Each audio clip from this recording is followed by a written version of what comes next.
Welcome to The Explainer. Today, we're doing a full-on product review of New Jersey's business licensing system. We're going to break down its features, see how it performs, and give you our final verdict.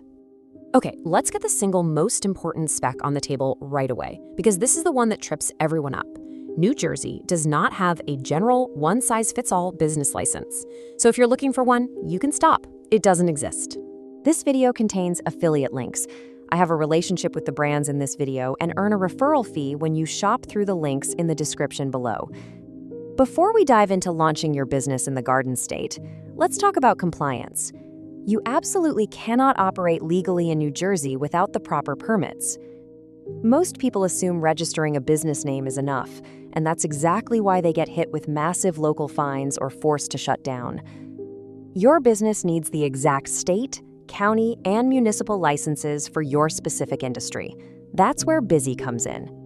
Navigating New Jersey's web of specialized permit requirements is a massive headache. Busy completely removes the guesswork with their business license research package.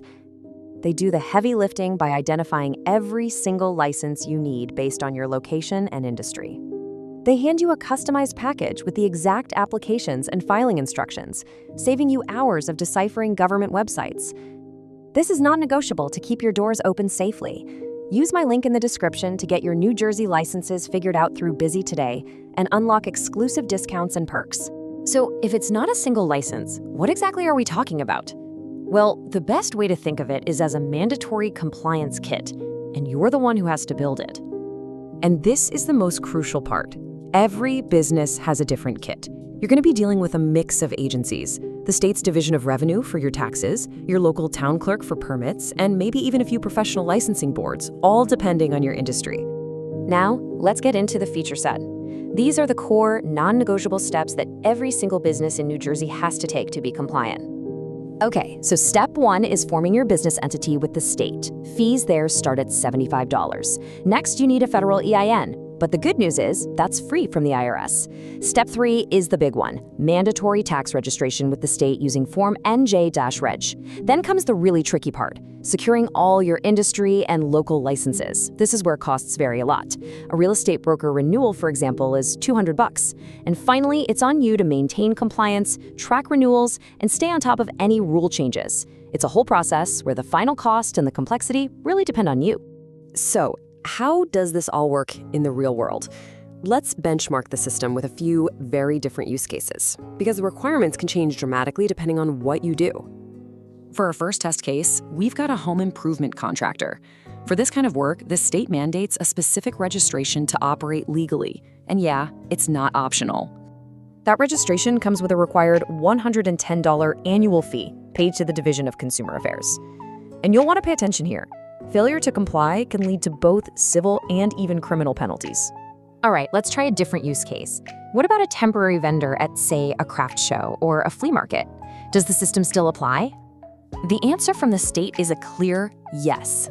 Even if it's just for a single day of sales, you're a vendor.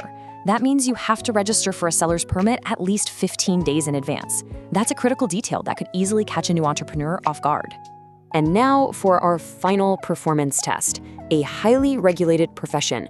This is where we see the true depth of this whole compliance system. For an engineering firm, it is way more than just the $120 fee every 2 years. The state requires some serious professional vetting. You need to provide 5 references, and get this, 3 of them have to be licensed engineers who have supervised your work. This really shows the system isn't just about collecting money. It's designed to enforce professional standards. So, based on what we've seen, how does the system stack up? Let's break down the good and the bad. Okay, on the pro side, there's no general state fee, which is a clear win. The seller's permit is also free. And the state does offer a web portal called Navigator to help guide you. But on the con side, the whole process is fundamentally decentralized. The burden is entirely on you to find what you need. Specific license fees can, and this is a quote, vary wildly, which makes budgeting a real challenge. And most importantly, the penalties for not complying are severe, putting a ton of pressure on you to get your kit built perfectly from the get-go. So, after all that, what is our final verdict on the New Jersey business licensing system? Our final take is this. New Jersey's system essentially replaces a simple general license fee with a significant burden of responsibility placed squarely on the entrepreneur. You are tasked with navigating a complex, decentralized web of rules. Look, the system is manageable, but your success is going to depend entirely on your own due diligence and thorough research. Ultimately, the system is designed for flexibility, to tailor requirements to each industry. But that flexibility shifts all of the responsibility and the risk directly onto you, the business owner, which leaves us with a big question. Is a system with no single license fee truly simpler, or does it just hide the complexity?